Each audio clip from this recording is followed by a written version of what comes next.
Here we are back for our last stretch of ForeverFootballShow.com, and next week when we do this show, we already know who's the champion. And not Brazil for sure. Exactly, and I've been saying that now I'm going to cheer for a final between Holland and Spain. I'm going to talk a little bit why in a minute.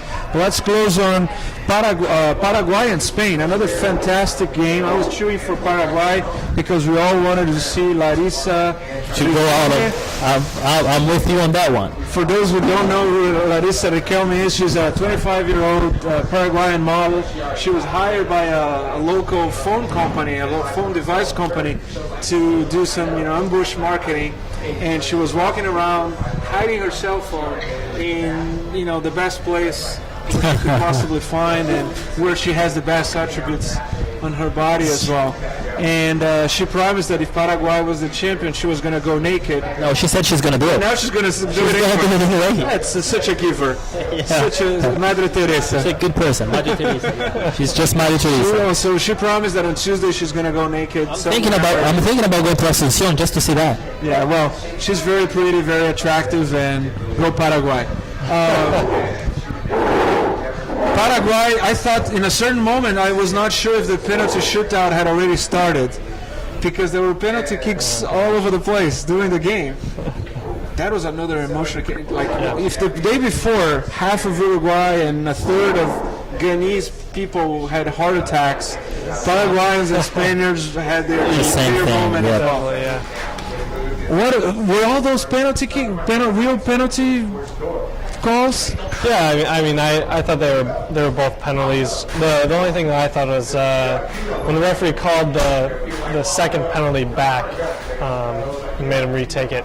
I thought the Spain penalty. I thought he was exaggerated. There were not that many people inside. Yeah, if he were to call that back, he would have had to call the other penalty back and have it retake the following penalty. Yeah. Because when Fabregas went in to get the rebound, third penalty. Yeah. So actually I wasn't talking about that, but yeah, that should have been a penalty. But before with Paraguay, their penalty that they missed should have been a retake because for Paraguay. For Paraguay, because the players actually encroached in the box more than in the Spain penalty. I thought it was even more obvious. So I'm not sure. So he was compensating. The referee was compensating. Well, because I thought that the first penalty of Spain, I agree with you. The first penalty of Paraguay could have been repeated. Beautiful save from Casillas. When Spain kicked the first penalty, I thought it was a legit goal. And when they went for a retake, Fabregas went to get the rebound, and it was another penalty kick. A penalty kick. It was clear penalty because the keeper got Fabregas instead of getting the ball. It was a penalty. But if we're going to talk about the referee here, we can make a show just about referee. This was made in the end with another beautiful goal and another emotional moment because the ball was kicking. He hit the post 3 times until they got to the net. I thought Villa was going to miss it. I was going to laugh my head off if he missed that off the post. He's in a great shape. I think that he has great chances to be he's there. He's fantastic, and what's funny is everybody talks about Fernando Torres, and yet Villa is 2 goals away from Raul's record for goal scoring for Spain. Oh, but from the beginning, like in the he's fantastic. He's been fantastic for Spain for so long, and I think everybody's in love with Fernando Torres' pretty boy looks. And look, for Fernando Torres, his luck is that he got injured because now he can blame the injury. Villa is 10 times better than Fernando Torres. Torres was always overrated. Mm-hmm. When he had Liverpool to play well, he was doing okay. But I always thought Villa, even in the European Cup, Villa was the one who plays scored for the most Valencia, goals. And he still manages to be. Barcelona fans must be all very happy with the new acquisition. So they should have signed Villa instead of Ibrahimovic. He should have been with them last year. Well, he is already there now, and Ibrahimovic might be on his way to England, right? I don't know. Where is he going to England? People are saying that it could be Manchester United, Manchester City, a series of teams there. We don't know. I think it would be a good thing to bring him to Milan, actually. I think he would be a good player for Milan. Yeah, well, it was great for Inter Milan, so... Yeah. I think it'll be a good acquisition and create that local rivalry tension as well. But Spain 1-0 against Paraguay. We'll check in the internet for Larissa Riquelme. You're not gonna regret. And so now let's talk about the upcoming games. two great semifinals tomorrow and Wednesday. First, Uruguay and Holland. We already debated a lot about the teams and the quality and so on, so let's just jump straight into guessing what's going to be the results. Aaron here, the man who guessed that Germany was going to beat 4 goals. He even called the order of the goals and who the goal scorers. And who assisted. Is Klose going to pass Ronaldo? I don't know. It's tough to say. He has 2 games now, no matter what, winning or losing. He has 2 games, but against 2 strong defenses. First Spain, and then either Uruguay or Holland.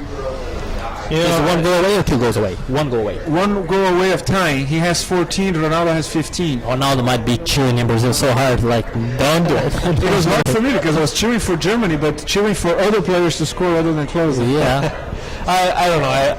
I can see it happening, but only if fortune shines on Klose.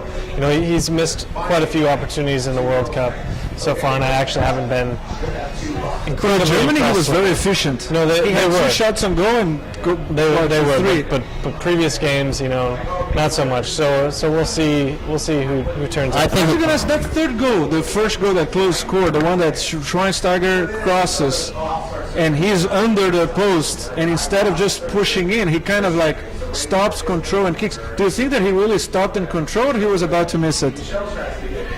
the 3rd goal in Argentina. Yeah. I thought he was about to miss it. He didn't control It was the ball. just thinking about it. It was kind of awkward, wasn't it? The Yeah. awkward control and Hit him. awkward. Yeah, Him. yeah. I think because the defender is right in front of him too, so you don't have much vision of that ball coming. As soon as you realize the ball is on you, so it's kind of like you've got to have that feeling. It was a Schweinsteiger goal, not a Klose goal, but that's another story. So, call out. No middle ground here.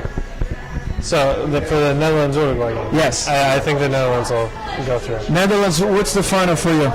Netherlands and Spain. Netherlands and Spain. Netherlands and Germany. I cheer for Netherlands and Spain. I think it's going to be Netherlands and Germany. I cheer for Netherlands and Spain just because I wanted... Because you don't want Germany to go for it, right?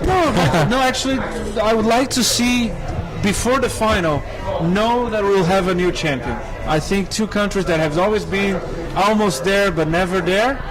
And I would actually even cheer more for Holland than anything else, just because I think that Spain never really made to any semifinals before. They always choked before.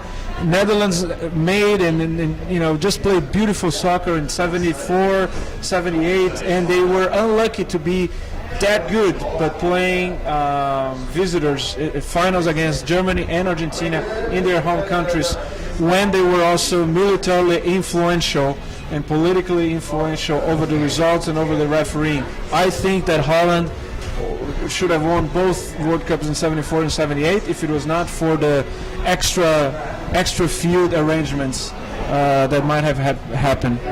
So I'm going to cheer for Netherlands all the way now. At least we can say that we lost to the champions, right? That's all I'm going to say every year, every 4 years. And Aaron, any closing considerations here? I don't know. I mean, regardless being Netherlands-Spain, Netherlands-Germany, I think it's going to be a great match. And I picked Netherlands and Spain for the final at the beginning, but I don't think we can go wrong here. Yeah. I had picked Brazil and Argentina, both gone. Netherlands is in good shape. My top 3 teams for the World Cup were Brazil, Argentina, and Netherlands. We actually went home all together in the same plane. Brazil, first stop São Paulo, second Asunción, third Buenos Aires. There we go. The South Americans that were South America, they went home all together. And everybody was raving about all the South American teams in the tournament.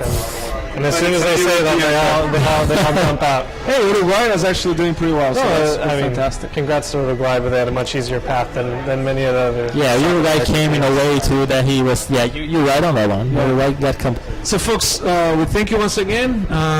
Good luck and enjoy the games tomorrow and Wednesday. Next Sunday, foreverfootballshow.com will be back July 11th, and by then we'll be talking about the World Cup champion of 2010.